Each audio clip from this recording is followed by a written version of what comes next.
ఈనాటి గుమ్మడి గారి జయంతి కార్యక్రమానికి ముఖ్య అతిథిగా విచ్చేసినటువంటి గుమ్మడి గారికి అత్యంత సన్నిహితులు, మిత్రుల కంటే కూడా ఆప్తులైనటువంటి వారు, మన ఆంధ్ర వాంగ్మయ ఆకాశంలో ఒక ఇంద్రధనస్సులో ఉన్నటువంటి పెద్దలు ఆచార్య సి నారాయణ రెడ్డి గారికి, ప్రపంచంలోనే మిత్రుడు శ్రీ సారథి గారికి, మిత్రుడు డాక్టర్ కాంతారావు గారికి, ఇప్పటి వరకు మనం రామారావు గారిని చూసాము, మళ్ళీ ఇప్పుడు సమన్వయకర్తగా చూస్తూ ఉన్నాం. తీపి గుర్తులు, చేదు జ్ఞాపకాలు అనేటువంటి విషయాల్లో తాను ఎంత చేదోడుగా ఉన్నాడో, వాదోడుగా ఉన్నాడో మనకందరికీ ఇప్పటికీ చెప్పాను. మీ అందరికీ నమస్కారం. ఇది గుమ్మడి గారిని తలంచుకునేటువంటి రోజు.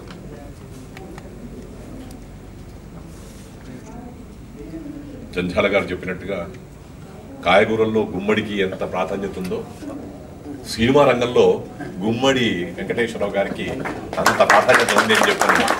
అక్కడి నుంచి మొదలు పెట్టుకుందాం. ఒక ఇంటికి మనం గృహప్రవేశం చేయాలని చెప్పి అనుకున్నట్లయితే శుభమా అని చెప్పని గుమ్మడి గారిని మనం తలుచుకుంటాం. సినిమా రంగంలో హీరోలు ఉండొచ్చు, హీరోయిన్లు ఉండొచ్చు, ప్రతినాయకులు అనేటువంటిది చాలా ముఖ్యమైనటువంటి విషయం. ఈ పాశ్చాత్య ప్రభావం వల్ల విలన్ అనేటువంటిది ఈ మధ్యకాలంలో అంటున్నాం, అసలు చాలా దుష్టమైనటువంటి పదం అది. ప్రతినాయకుడైనటువంటి వాడు దూరంగా ఉండాల్సినటువంటి అక్కర్లా, ప్రతినాయకుడైనటువంటి వాడు దుష్టంగా ఉండాల్సినటువంటి అక్కర్లా, కానీ నాయకుడికి విరోధంగా ఉంటాడు, వ్యతిరేకంగా ఉంటాడు కాబట్టి ప్రతినాయకుడు అయ్యాడు. ఆయనకు కూడా జీరోదాత్తమైనటువంటి స్థితి ఉంటుంది. రాముడు ఎంత గొప్పవాడో రావణుడు కూడా అంత గొప్పవాడే, కాకపోతే ఒక దుష్టమైనటువంటి ఆలోచన ఉంది కాబట్టి రావణుడు మనకు రామాయణంలో దుష్టంగా కనబడతాడు. అలాగే నాయకులు ఇటువంటి వాళ్ళందరూ ఉంటుండగా కూడా నాయకులతో సమానంగా స్టార్ ఇమేజ్ కలిగినటువంటి గుమ్మడి వెంకటేశ్వరరావు గారి గురించి వాళ్ళు మనం తలుచుకుంటాం. వారిరువురు ఇక్కడ ఉన్నప్పుడు మేము ఎవరం మాట్లాడినా తక్కువే.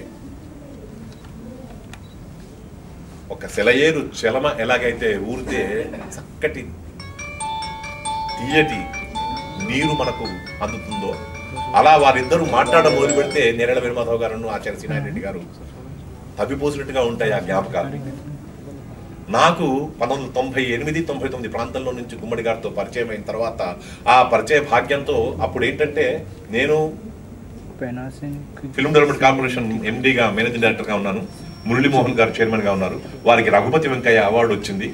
అప్పుడు ఆ రఘుపతి వెంకయ్య అవార్డు వచ్చిందని చెప్పడానికి కోసం ఇప్పుడు వారి ఇంటికి వెళ్ళినప్పుడు వారు కురిపించినటువంటి ఆప్యాయత ఆనాడు మొదలు పెడితే మొన్నటి వరకు కూడా అదే వాత్సల్యాన్ని కురిపించారు గుమ్మడి గారు. అందుకే ఇవాళ జయంతి అనగానే కిన్నెర రఘురాము, మన నిర్వాహకులందరూ కూడా మనం వారిని స్మరించుకుందామని చెప్పారంటే ఒక అభిమాన పురస్సరంగా వచ్చినటువంటిది తప్పిస్తే ఆబ్జెక్షన్ చేయాలనేటువంటి అభిప్రాయంతో కాదు.